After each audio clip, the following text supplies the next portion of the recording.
fishing, it's in my soul. Welcome to the Salt Strong Podcast, disrupting fishing entertainment as you know it. Prepare to laugh. Prepare to get to know fishing legends in a whole new and unfiltered way. And on occasion, you might even learn a thing or two about fishing. Here's your host, Joe Simons. Like diamonds. Here we are, guys. We are live here on the flat doing a little topwater. We were about to call this How Not to Go Topwater Fishing. I'm Joe Simons, like diamonds, with my brother Lukey. And what's that, a nice trout? I wouldn't say a nice one, but it's a trout. It's a trout. We'll take it. So we came out here on the board 2 weeks ago when Cody was out from surgery. We came out here, just did some fun topwater fishing. And of course, we nailed the perfect tide. We nailed it was almost ideal conditions. Got some clouds, a little bit of wind. And so, hey, let's go recreate that. And we did obviously look at the tides, and we knew it was a completely full moon last night. Yeah, tides are great. It's the no wind and it was clear skies all night long. Perfect, beautiful night. I mean, you can see here, if you're watching, there's not even a cloud in the sky. It's just a beautiful day. We call it bluebird skies. And and the troll motor broke. Trout. So it's like everything's going against us. So we got one trout on the board. I just had a hit there. And I just did what you're not supposed to do, which is pull back and try to set the hook. Oh, look at all that bait scurrying up. Look, it's falling all the way up. Hit it again. Whoa. You see that, Cody? Oh my goodness. It followed all the way up to the boat. It's another good lesson on topwater is keep reeling all the way. It feels like a ladyfish there. No, it looks like a trout. Yeah, you only set the hook on feel, not on sight. JoJo is on, baby. Another small trout. Yeah, that's the worst thing to do is set it when you see it. Wait till you feel it on the line before you set the hook. And so we're both using the little Spook Junior. I've got treble hooks on here, which I hate, but we've had a lot of people who have been asking about, oh, there you go, quick release. So sometimes, even with treble hooks, you do get a quick release. But a lot of people have been saying, hey, I see you guys use these single inline hooks. Let me move this rod for you here, Cody, so it's not in the way. Look at that frog on there, old bass frog. We'll try that out later. But a lot of people say, hey, I feel like, I'm going to be missing out on fish by having the inline hooks. And we have found that not to be true, meaning we're still getting as many fish, and you actually usually get bigger fish, right? Luke, you missed some of these small ones, and you can't even pretend to argue it's not better for the fish, because we've all seen what happens if you get that fish that inhale. Ooh, can you see that out there, Cody? Zoom in on my topwater out there. So we're finally in an area where there's at least some trout, some activity. Notice there's the birds around, right, guys? The 3 Bs. Birds, we saw some bait over here, which is why we pulled over. And dead ahead in front of me, Cody, if you can see this, look at all those birds out there. Is it dead low tide? No, it's probably mid-tide now. Mid-tide now? So much I know about this area. But yeah, what Joe was saying is you're skipping topics pretty quick. But on the treble hook versus inline hook, it's an important kind of what I do. It's an important thing. So the inline hooks, they're called single inline replacement hooks, and they're 100% safer for us, right? We just had a hit. So instead of that's a bigger trout. We'll just go through this inline. So the inline hooks, you do miss some of the fish. So you miss the smaller fish, which in my opinion is a good thing. But then when a bigger fish comes and gets it, right? If any fish grabs this lure, it's going to get hooked. And so I've had multiple situations where like a little ladyfish or a trout, like a real small trout, is just popping out the lure, and they miss. And then a bigger fish sees the commotion, right? And it's an easy decision for it to go up and steal an easy meal. And I've caught some of my biggest fish because of that, because the smaller fish have a little bit tougher time getting hooked, which is a good thing in my opinion.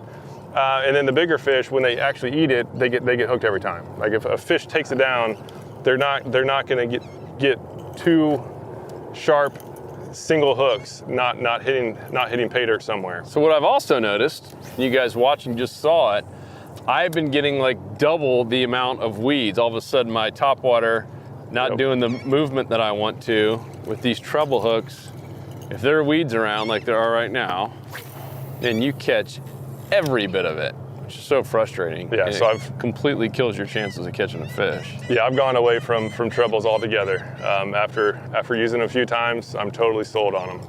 And of course, if you have pets or kids, you definitely don't want this treble. See, I got weeds every single time. We have picked the worst day? Come on now. Yeah, and so the topwater bite, so it's best in the morning. So this is summertime, we're late summer right now. Topwater bite in the morning, like as the sun's coming up, is excellent. That's like the best time to do it. The worst time to do it is when the sun's up and there's clear skies, which if you look around now is our current situation.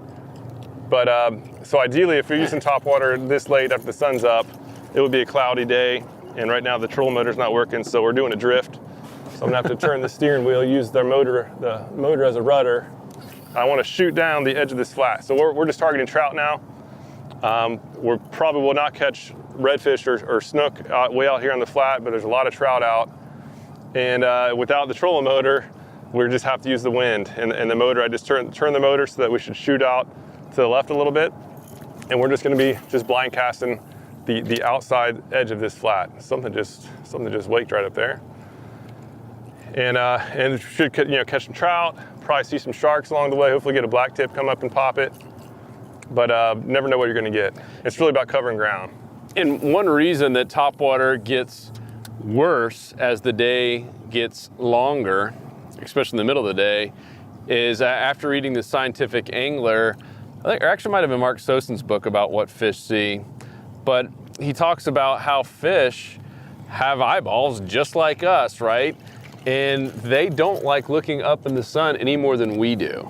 And so, yes, it's still possible to get a fish to strike in the middle of the day on a topwater, but the chances are not in your favor because fish don't want to be looking up into that sun. I mean, they have eyes that are actually sensitive, just like ours when it comes to light. Holy smoke, something just came up and,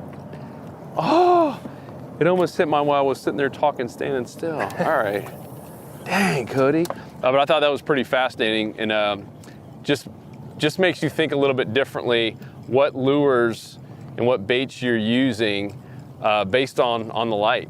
And that's why topwaters can, like last time, Luke, we were still having a tremendous bite on topwaters even at 9:30 because it was super cloudy and it wasn't as bright like it is right now with not a single cloud in the sky. Yep. Pretty fascinating. Talk about retrieval. Speed, how you're doing it. Oh yeah, left, so right.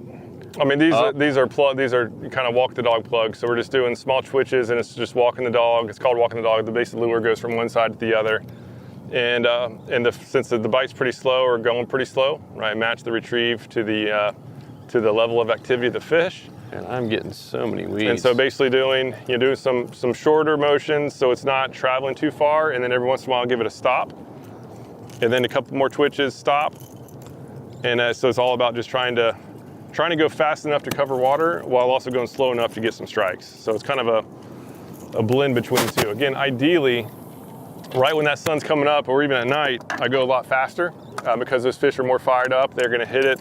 They're gonna hit a fast retrieve. They're gonna actually chase down the bait. Joe's putting on a frog. I'm going with the old bass frog. I am sick and tired of these treble hooks attracting so many weeds. So with this frog, this is not a walk the dog. This is, in most cases, just a kind of a straight retrieve on the top. Oh, Luke's on, nice strike there. Yeah, so we got out here on the outside of the flat. That trout came up and hit about 3 times. And I just kept retrieving, I didn't feel it. And then finally, the last one, I actually felt him on the line. So I gave just a short little hook set. You don't have to do anything fancy. This is a little bit bigger trout. All right, we'll take it. And once again, Luke's using the single end line, getting less weeds and still getting tons of strikes. Yep. Whereas I'm sitting here with a bass frog, wondering what happened to my life. Turn the and boat where down things a little went bit. downhill. Having to navigate the boat. As this one got hooked with we got a hold of the front. Oh, come on, buddy. Come on, buddy. About to find out if trout like to eat frogs or not. So we got the front, actually got 2 hooks right in him. Not his lucky day. And that's that tried and true Zara, that's the Spook Junior, right, Luke? You got? Yep, get this guy off. In that bone color. Can't go wrong with the whiter bone. Right, there he goes. He's off. Like our Slam Shady. Yeah, this has been my go-to topwater. Little Super Spook Junior with size 1/0. These are size 1/0 owner inline hooks, and I've been really happy with it. Got many overslot reds and overslot snook with it. It catches a little bit of everything. Big or small, it catches them all. Still haven't landed a tarpon. I've jumped some tarpon with it, but still haven't landed one with it. Now, one other trick, Luke has this other rod right there for a reason. That has a Slam Shady on it. And a lot of times, if you're using a topwater and you see the fish behind it, maybe they're striking it, maybe they're just kind of coming up and nosing up to it, and you just can't get them. Oh, there we go. Oh, I just missed one on that frog. Oh, no, it got him back on. You got it. Yeah, frog lures work great. That's a bigger trout. Heck yeah. All right. Much bigger trout. Dude, that's hilarious. Frog is on the board. Yeah, that's a nice trout. Come here, little buddy. Man, he inhaled that frog. Now I got to figure out exactly. Whoa! Holy smokes! That's not good. That's not Hey, good. Joe. I did not see that coming, Cody. Yeah. So one thing. So a lot of times those. Ooh, Good looking trout. Let me get him back in the water. I got a bird. Come on, bird. Creepers. Got a water turkey going after mine. So yeah, a lot of times those little frog lures work great because it's a straight retrieve. It gives just a little bit of commotion. And this one has those dual hooks. That thing had swallowed it and somehow spit it out while I was trying to release them. So definitely that would have not have been so quick with treble hooks. I do hate when fish are getting knocked around like that, but doggone. Better than hooking them 6 times down their throat. This bird is. I can't believe that thing spit that topwater out. All right, so far, biggest trout on the frog. So last week, or I guess 2 weeks ago now, we had had that little trout on, and right near the boat, and all of a sudden this big gator trout comes up and inhales it. I mean, bites down on the little trout, and so. If you guys don't think that a trout are pretty much eating anything, including their own kind, you'd be wrong. And that was a big boy. Yeah, and trout he wanted every bit of that little baby trout. Trout are aggressive. It's an aggressive fish, and this water turkey up here has been aggressive towards my topwater. I know George, one of our insider members, said he's been having a lot of luck with that. Bird. Man, that bird is aggressive. That's how realistic your bait looks. He's having a really good luck using a trout topwater. It's like a little baby speckled trout for trout. Yeah, I mean, they have on these supers. They have a trout. Is it just a trout paint pattern? I'm assuming. Yeah. Yeah. That's. I don't think fish are eyeing it that close. They're just seeing motion up there. Oh, you trying to call fish dumb? Oh, I got a hit right there. Yeah, because I mean, as far as like color selection, I mean, just think about it, right? The fish is underwater looking up, and pretty much mostly they just see a silhouette. So like I've tried a bunch of different colors, and so far I haven't really seen one that is just like amazing when anything else is terrible. So I just kind of I just keep it simple with white, right? Like just think about the bait fish, right? The bait fish that this is imitating. Pretty much all bait fish have white bellies, and that's generally what the fish are seeing most all when they're looking up, assuming they're not just seeing a silhouette. So I just go white, but a lot of people swear by different colors. Again, I've done testing where I'm throwing 2 different colors, and so far I haven't seen a situation where like only one works and the other one doesn't. So I think it's more about the motion, the retrieve speed and tempo is by far the most important variable. I'll give you one tip too that helped me out when I first started using topwater. It's only natural, just like if you're a bass guy or gal and you all of a sudden start using circle hooks like live bait, it's natural to do the wrong thing. And I used to watch, like, you know, just zone in, because it's cool. Just like seeing a cork go down, it's cool to see that explosion. And most of us right away, the second we can either hear it or see it, we try to set the hook. And so what I started doing was I, you know, make the cast, get it out there, and assuming I have something like a frog or I'm good enough where I know the retrieve is looking good in terms of presentation, I'll just look away. And you almost don't want to set the hook until you actually feel something on there. It is so tough to do when you're watching a fish come up and destroy it. It's way more fun to watch it. It is more fun to watch it. I watch it. But if you're getting frustrated because you're missing them and you're setting the hook too fast, sometimes you just got to look away. And sometimes that's when the big ones explode on you. Whoa, what was that? A needlefish came up and... This water turkey's out here just hunting down my, he's looking for it. I've never seen a water turkey. I guess they're called, I can't remember the actual term for their name. What was called water turkeys? No, they're the... cormorant, I think it is. Cormorant. This guy's in, where is it in? He's hunting me down. Is it in Japan where they fish with those? Oh yeah, I saw a video on that. They put like a ring around his neck. Yeah, it's crazy. So they basically use these cormorant birds because they are probably some of the best hunters in shallow, I may even deep water. I don't even know how deep they're fishing. And they do the hunting for them. And then for every 15 fish, they'll give them one to kind of keep them going. It's crazy. Yeah, that one guy's kind of famous. That one cormorant fisherman, he's got a whole big Instagram account. Pretty sure there's an R in there. Cormorant? Cormorant. Silent R, maybe? Someone can correct us. What happens, we're out here doing these things live. We don't have no encyclopedias, no Britannicas. Oh, we do have phones, but you know, then that would force us to. So I have a trout mess with me right now. Usually when they hit once, they'll hit more times and they'll follow it. Oh, there's a bonnethead. See if you can get that to hit the frog. So usually they'll hit more than one time. This one hit twice, and then he might have. Ooh, that'd be hilarious if that thing ate. Let's see, we'll get the slam shady real quick. Yeah, black tips will come up and hit topwaters pretty aggressively. I've never caught a bonnethead on topwater. All right, Cody, let's see if we can get him to hit. They will hit a slam shady if it goes right in their face. He went right over him.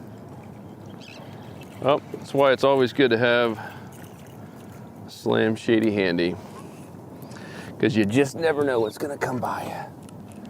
The Alabama leprechaun's done surprisingly well with those bonnethead sharks. Yeah, that's been the best. That's been the one that they'll actually turn on and chase down. That's the only lure I've seen a bonnethead. God, now I gotta have a other bird going after me. Come on. What happens when you have that realistic? It's just making a lot of commotion. Topwater pattern. Yeah, so one thing as far as topwaters, I don't like it on calm water like this. You know, we at least have a little bit of a kind of wind ripple in the water. So on calm days like this, I have a bullfrog lure. It's not that one, but it's one of my favorite just calm water topwaters. But in general, just subsurface is going to be better. This bird has finally lost the cormorant. Now I have this guy coming down and getting me. You just can't win. All right, we need to control our drift a little better. Yeah, so we got clear, calm, beautiful days. Don't use topwater. You still can, it's fun, but it's just gonna be tougher. Don't rely on it. Although we got our boy Pat, one of our insider members, that guy kind of made a pledge that he never really used topwater, and or if he did, it was just on occasion. He's like, I am going to become a master at it and only use topwater, regardless of the situation. And man, Pat Ogletree, he's dialing it in. Yep. Which is pretty cool. And I think that's whoa, bird tried to dive on mine. That's the same with any kind of lure. That's how you get good. I mean, I remember for a while that's all I used was that old jerk shad, right? And then paddle tail. And that's why one reason why slam shady is become such a popular lure across the country now is, one, it's easy to use, it's easy to rig, and it's easy to master and kind of become your confidence bait. Works anywhere, works on any kind of species. We're up to like 78 species now. Yep. And it just does the job. And personally, maybe that's why I'm not doing as well with topwater, I'd rather just use the Slam Shady. And the higher the sun gets, the more I want to have a bait that's getting down, subsurface. Because then once again, these fish, just like humans, they got eyeballs. They don't have the eyelids and eyelashes we have, and hats and visors. They don't like to be staring up at the sun. They don't have sunglasses. Yeah, did we talk about the tip on the second rod? So having a lot of times, especially on clear days like this, the fish aren't going to be aggressive, so they're going to come up and pop and miss. I did talk about this, but it's good to be a repeater. Yeah, it's good to have. So I have this other rod with the Slam Shady ready to rock. We're getting kind of bumped off the flat, so I'm turning the motor. Troll motor. Also helps to have a troll motor that works. Yeah, troll motor's decided to cut off earlier today. Never a dull moment when you're fishing. And that's what you're going to get with our Salt Strong Live podcast. No Hollywood wizardry. No high graphic. Whoa, that bird almost got it. Oh, you almost hooked a bird. That would have been pretty fun. So yeah, trick dealing with these birds. These little white birds, I just go with a normal cadence, and they're going down right at the bait, and they have a hard time really adjusting quickly. So like literally once they're 2 feet away, I'll just do a quick reel down just to pull it like 4 feet pretty quickly, and they just never can catch it. So they'll dip down, they'll miss. That way you can still catch fish. Otherwise, you have to just totally wreck your whole retrieve. And sometimes they'll do it once or twice per cast, and then eventually they'll get tired of doing it and they'll go away. So I used to just be totally mad at the birds and they wreck my whole day, but now it's okay. It's kind of actually fun. You just barely, make sure they don't get it, but just pull it away quickly. As soon as they have to turn, you can start fishing, and in many cases, you'll get a strike at the turn. Want to crank up the engine and go back closer to the edge? Look at all those birds over there. That's crazy. There should be, with these birds hunting out here, there should be some fish. But I'm just not getting squat. Yeah, I think I'd like to go out and try to catch the slam, so I'll probably just pick up a moose spots, or maybe even just switch to do some subsurface. You had a hit there. Yeah, that was a little guy. Hey, we'll take it. I'm gonna go behind you with my frog. And see, with my frog, you notice I got the rod tip up. Not sure if that's the best way to do it. I'm sure some of you bass guys and gals can correct me. But I like that thing chugging away right there on top, making a big disturbance, making some commotion, leaving a little wake, and hopefully attracting a big old gator trout. Well, the interesting thing is you're doing the totally wrong retrieve for that frog, but it worked. So the key, a good lesson is just have a bait, make it move around on the surface, and a lot of times fish will hit it. So what's the right way? So that type of frog is actually designed to do walk the dog motion. It is? Yeah. It doesn't really walk the dog well. Yeah, that's what like the type that you do a straight retrieve has like little tails that kind of give a little bit of shimmer on the back. It does have the tails. Yeah, but just not the one. That one's definitely for doing some walk the dog. Huh. Yeah, because I picked up 2 of these frogs, and one definitely was said walk the dog, and this one did not. I think this one said a glider, so I assume glider, meaning it's glide on top. I'm thinking glide side to side is my guess. Shows how much we know about topwater bass frogs. Yeah, see, it just doesn't look good. I don't know, if I was a fish, I'd want a frog that was just creeping. And I don't know. Cody, little reminder here. Who uses frog lure? Who uses that frog lure? I'll be curious to see how they retrieve it. Who's caught the biggest trout so far today? Yeah, that's all I'm saying. So it's clearly... And I had one other big strike. It was way out there, but I missed it. I think this bite is just, this bird's on me again. Yeah, So he did it twice, and he's gonna get it on a third time, and he's done. So I used to just totally wreck the whole retrieve, and then, as long as you're just paying attention, you'll make sure they never get it, and then they'll get tired of it pretty quickly. Yeah, we're way off this flat now. Well, hopefully this was helpful. I say we cut it off, and then we'll go do a little bit more exploring. We try to keep all these podcasts in just one good, clean cut so you guys can see what it's really like on the water, even when we're struggling. And the lesson learned here is, we did not have a troll motor. We were just drifting, and now we're a lot further away on that from that drift pattern that we were on. And so we're going to start over again and move back a little bit closer. And this wind's just too light. So I have the motor angled to kick us over, and the wind's just so light. We're just drifting uncontrollably right now. Yep. Then also too, normally now that the sun is up, and it's about to be 9 o'clock. Most likely we'd start using, a subsurface like a Slam Shady. But just to have a little bit more fun, we'll try these out a little bit longer. But just like anything, if you're in a spot, like we have been for 10 plus minutes, you're not getting any strikes, time to kind of start moving a little bit. Now, if you're seeing fish and getting strikes, then it could be time to change it up with your lure. But in many cases, we'll just start moving back to where we knew we were having success. Fish are not going to change that much in a 15-minute period of time. And we had that one little area, that one depth, we were catching them. So hope that helps. We will have many more of these topwater ones. Next time we're gonna go get like the perfect conditions so you can see what a really fun day of topwater fishing is like. But this is proof, even without a trolling motor that works, and even on probably some of the worst conditions ever, you can go out here just on a flat in the middle of the bay, find some birds, find some bait, and get a topwater. And even if you have no idea how to retrieve your topwater, like I don't, with this frog, you can still have some success. And I get to go home with my head held high and tell my kids that I caught a big trout on a topwater frog that I had no idea how to use. Yeah, it's proof that that the spot trumps the lure being used. So, amen. Oh man, I just had one. Look at a hit on Slam Shady, baby. All right, guys, well, that's it. Also, on the shop page, we've been hearing from you guys, and especially you insider members who get 20% off everything there. Whoa! Oh man, I just had something explode behind mine. That's so funny. Doing the wrong retrieve again. It has been crazy. I talked to Pure Fishing yesterday. Pure Fishing is one of the biggest brands out there. They're the ones that own Berkeley, so all the gulps are underneath them. Penn is underneath them, etc. And they said this is the craziest, most frustrating times in the history of their company. You can't get anything.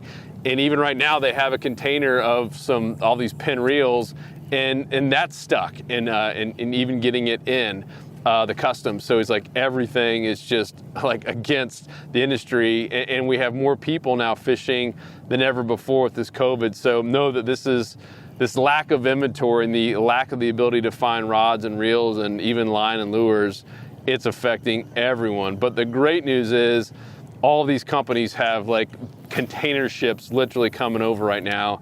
So you're gonna see a whole lot more in the fourth quarter. It's gonna get a whole lot better. I know we just got some Smith glasses on the page, and a lot of you have been asking about that. We have some Shimano reels were added. I know we got Bull Bay rods. We got some Penn, we got Bull Bay rods. We have all Andy Leader, Power Pro, a bunch of different lures, so it's starting to come in. I know we've got some St. Croix rods coming soon, TFO rods, which I'm using right now, and what else? All of those super spooks, so we have a good amount of those. Yep, a big thing of Daiwa reels are coming soon, so just know it's happening. And of course, as an insider member, you get 20% off. So you're not an insider member, not only do you get, if you guys like this free stuff, great. This is just the stuff we put out there for free to the public. We save our best stuff, and we have now about 700 so videos just for our insider members. And that's where we're actually getting on maps every week and showing you exactly where to go fish, where to go catch inshore slams based on the trends to avoid dead zones like this here now. Let's get out of here. We're violating our rule. Yeah, so you shouldn't spend any more than like 10 minutes or so in an area where we're not catching anything. We're past that limit. We were just closing. Time to go. So that's it, guys. Join us in the Insider Club. We'd love to have you. It's saltstrong.com. You can go learn more. And for you current insiders, thank you guys so much for all the love, all the support. It means a lot. Hold on, let me. I want to see it. I want to use it. Oh, okay. Check that guy out. It's a little soft-bodied frog, and so when the fish chomps down on it, that's when the hook set goes in. Yeah, it's definitely not meant for a straight retrieve, but it works. We'll take it. All right, guys, we out. We'll see you on the next podcast episode. Peace. 'Cause fishing, it's in my soul, it was past